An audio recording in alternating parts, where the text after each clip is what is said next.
Hello and welcome. If you do not know already, I am Taxnan, and this is going to be a video on the lore about Camelot Unchained. The very first paragraph on the lore page of Camelot Unchained says this. This is your story. This is the story of how you chose one of the three realms and carved your name in the blood of your enemies. This is the story of how you became a legend. You know, this is so much better than anything I could have made because I'm such a terrible writer. So I thought, might as well put it in my video. Alright, imagine a world just like ours. An earth just like ours. Land and sea, mountains, plains, animals, and humans to rule over all of it. This is the world before the apocalyptic event called the breaking of the world happened. A veil, or a wall between our world and a more mysterious, magical world, was pierced, ripped, and broken. Some say that the veil itself was alive and it didn't like being pierced at all. Either way, a torrent of hell was unleashed. Storms of fire, magic, raw power, and strange entities raged on the world, altering the very fabrics of it. These storms were called veil storms, and the greatest of them were called malevolences. These storms not only altered the world, but also the people on it, turning them into monstrosities and different creatures. The last surviving humans and creatures of these new races had lost all hope. Then one day, a comet came. This comet was different from all other comets. For when it got to our world, it split into 3 separate comets and began to circle the world. After circling the world for quite some time, the comets combined again and created a beam of light straight down to Earth. All the surviving creatures went to this light. When the light stopped, the comet went away, and where the beam had been lay an anvil with 3 swords in it. They called the comets Emissaries, and somehow they stopped the malevolences, the greatest of the veilstorms. The emissaries also left the gift of immortality to the survivors, so that they might repopulate the world. 3 brothers emerged to take the swords that the emissaries left. These brothers' names were Sigurd, Arthur, and Nuada. The 3 brothers each created a realm of their own with different beliefs. Sigurd created the Vikings, who lived in the frozen realm of Midgard, or Midgard, or however you pronounce it. Arthur created the Britons, who lived in the plains of Camelot. I'm not certain if it's plains, if Camelot is plain. I'm not certain if Camelot is a plain, or if it's mountains or whatever. I'm not sure what Camelot is. And Nuada created the Tuatha de Dannan, who lived in a forested land, which I am not sure what they called it, for I couldn't find anything on it. So I'm just going to call it the forested land. The remaining races divided into the 3 factions and pledged loyalty for different reasons. The Catsith, Gargoyles, Storm Riders, Strim, and Golems followed alongside the humans who followed Arthur.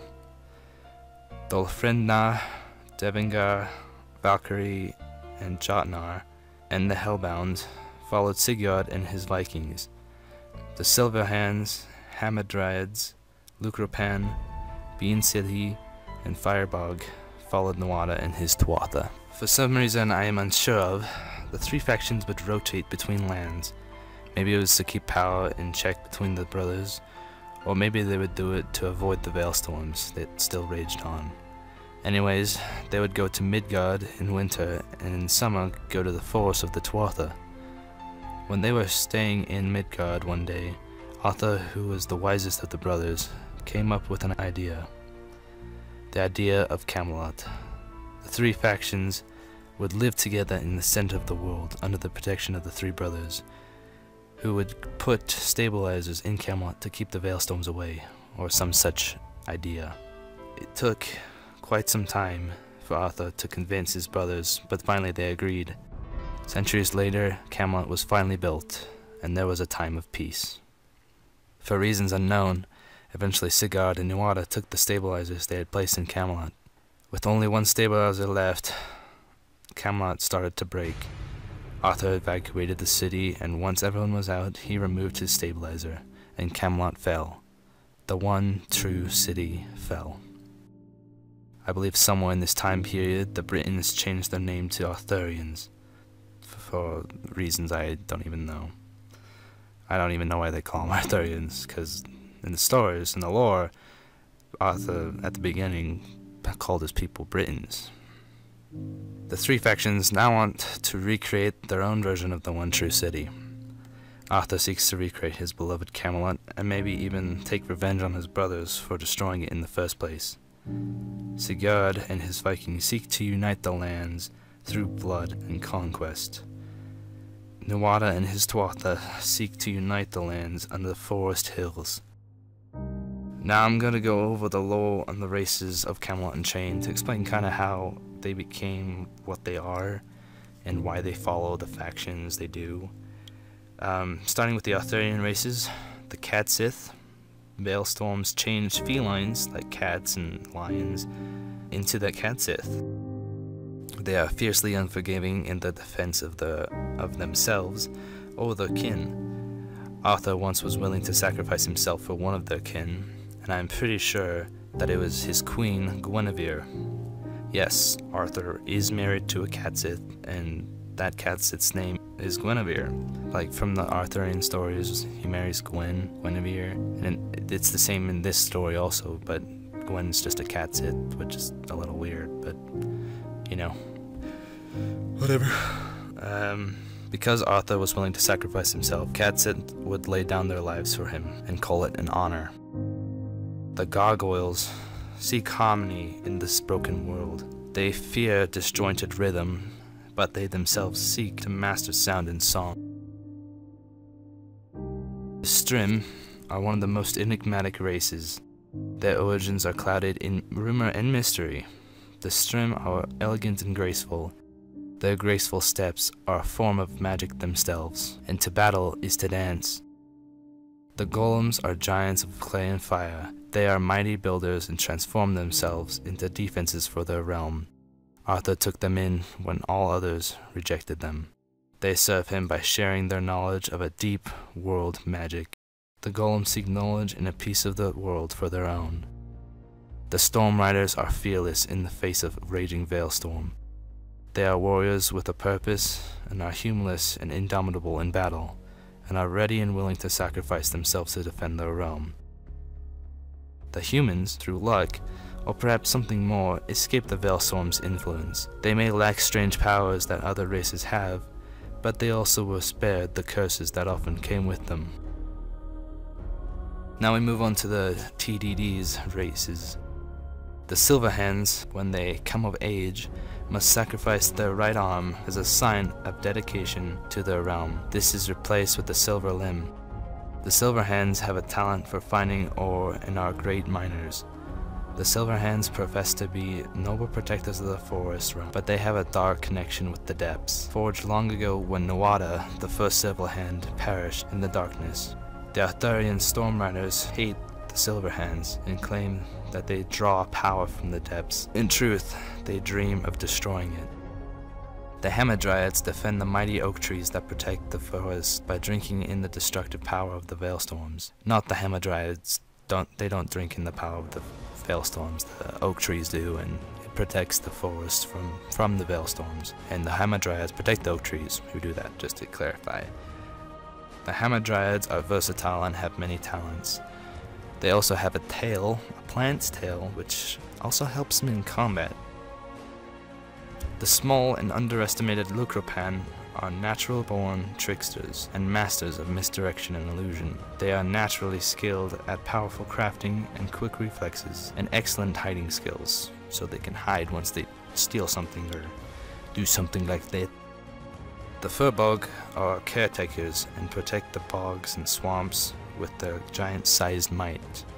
They are seers and mighty wardens of the wilds. Family is the strongest ties among the Furbogs.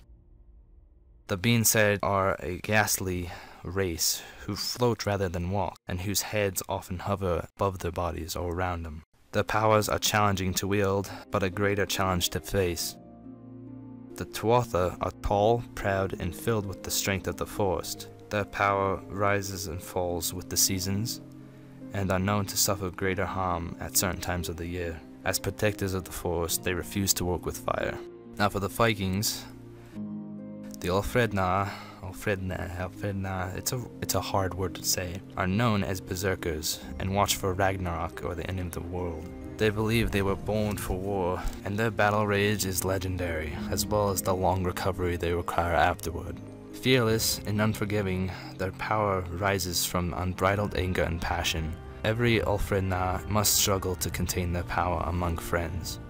The Dvegna, or dwarves as I like to call them, are born deep within the earth in the land called the Inner World. They are staunch warriors and sturdy defenders. They can sense minerals and precious stones as they feel the earth itself within their bones. They are the greatest miners in the world and love the smell of smelting. The Valkyrie are a race born of great suffering and tragedy, but they have risen high above their past on hidden wings of magic. They never forget a wrong, however, but they are merciful, because they themselves have known pain and suffering. The Jotnar are a large and imposing people, infused with ice. They are also known as frost giants. As they age, they get bigger, stronger, and tougher. The Hellbound are those who swear fealty to Hell, mother of the 9 worlds, and become infused with dual forces of life and death. From my knowledge of Hell, she is seen as half good and half bad, depending on what side she is depending on what you get, life or death. That is basically what the Hellbound are. They either heal their allies or destroy their enemies. The Vikings are explorers and mighty warriors. They are hungry for battle and plunder, and to rule by the right of conquest. They wear their scars like badges of honor. Alright guys, that's basically all the lore I could find. I know I'm pretty sure I missed something, and there's not a lot, but there is a lot of lore, and it took me like a long time to find all this stuff for you guys. My next video will probably be the races and classes of Camelot Unchained. If you guys have any suggestions for me to do videos on, I'm more than willing to have you guys' suggestions. I also want to do a crafting video and a video on the depths of Camelot Unchained, because the depths are a major part of Camelot Unchained. I know I went over the races in this video, but I'm going to be over their buffs and such in the next video.